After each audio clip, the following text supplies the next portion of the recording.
Okay, so this particular chapter, I've broken the lecture into two parts because it's somewhat long. It's a continuation of what we started last week with the Getting Started lecture. This is now looking at conducting your actual research. Um, Again, I would highly recommend that you read the chapter as well in order to keep these lectures somewhat short. There's a lot of information in the chapter that is not showing up in my lectures, and there are things in my lectures that aren't in the chapter. So you need to really do both. With this one especially, I have not gone into primary research. Uh, so I will do that a little bit when we cover doing interviews and surveys, but that's not here in this lecture. It is in the book. All right, so here again, the process for doing your research is you need to plan, which we talked about last week.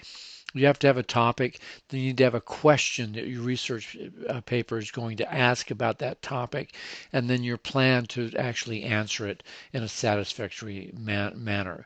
Then the other part of the process is exploring. There's various phases to this, seeing if there's enough information out there, finding the various types of information that's out there, uh, seeing any counter arguments that might be made on your claim, that type of thing. And then, and this is very important, and this is what we'll talk about mostly in this lecture, is evaluating your evidence. Do you have sufficient evidence? Do you have sufficient credible evidence? So I had you do an exercise last week on finding credible sources for the conspiracy theory. I will have you do that again to see how much you've improved your ability to determine whether something is credible or not. And that's what you're doing with the evaluation. All right, now, again, what you do is take a topic and form a research question any way you can. So free write, keywords, clustering, asking questions, any of that will work. So a possible question, and I think I mentioned this last week, is do college students using Facebook get lower grades in college than non-users, people who don't have Facebook accounts? And of course, the evidence shows that yes, they do have get worse grades because they're wasting time on Facebook or Instagram or TikTok, wherever you guys waste your time. All right. Then what you want to do is once you've got a question, and I highly recommend you do this as soon as you decide what you want to write about, do an electronic search for sources. And we'll talk about this. There's different sources. Most of you are going to use Google. That's fine. But there's also subject directories like Yahoo. Changing the keywords that you use. Uh, so instead of just looking for climate change, look for global warming.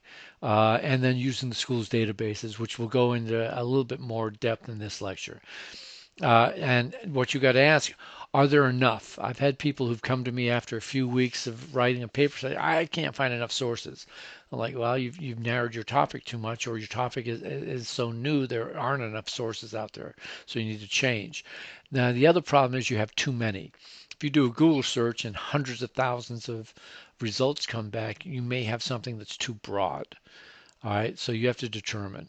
Once you've done that, then you determine your thesis or your now, again, as we've talked about, the primary research, which we'll talk about in later weeks in the semester, this is done by yourself. So normally it's interviews and surveys. As you get further in your college education career, you may be doing studies as well. If you're in a sociology major, you may start doing your own sociological studies.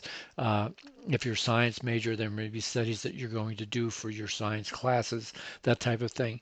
Most of the research, however, is going to be secondary research. So this is you finding resources in libraries and on the internet that talk about the main primary sources. And this is how most research is done in college. All right, now before you begin, make sure you've got a course laid out. Make sure you've identified your problem or the issue that you want to do. Look that you've got a review of the literature on the topic, that you have enough, that you have a claim, that you've got some analysis of your issue. You've got presentation of the evidence, interpretation, discussion of findings. All right, so once you've done some of your research. So this is before you start writing the paper. Make sure you've got these steps complete. Now, when you're actually writing, and we'll go into this in much more depth, you want to build anticipation in your introduction. You want to investigate the issue in the body of the paper, include evidence, and then tie your evidence to your thesis or your claim and have some type of final judgment at the end. But again, the actual writing of the research paper, we've got another complete lecture on. This is just to get you started. Now, the research itself, you got to make sure what sources you have available. And this is very important that you evaluate your sources. The reason I had you look at do an assignment on a conspiracy theory is that there are very few sources that are going to back this up. And people who are easily manipulated by conspiracy theories do not have the ability to judge the credibility of the people they're listening to. So the newest one now, there's this Dr. Mikowitz or something, this woman who's saying that you know, the whole coronavirus issue pandemic is a scam and that everything's being overcounted.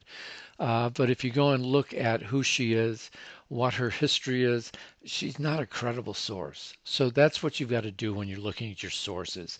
Look at the author. Is the author a credible source? All right.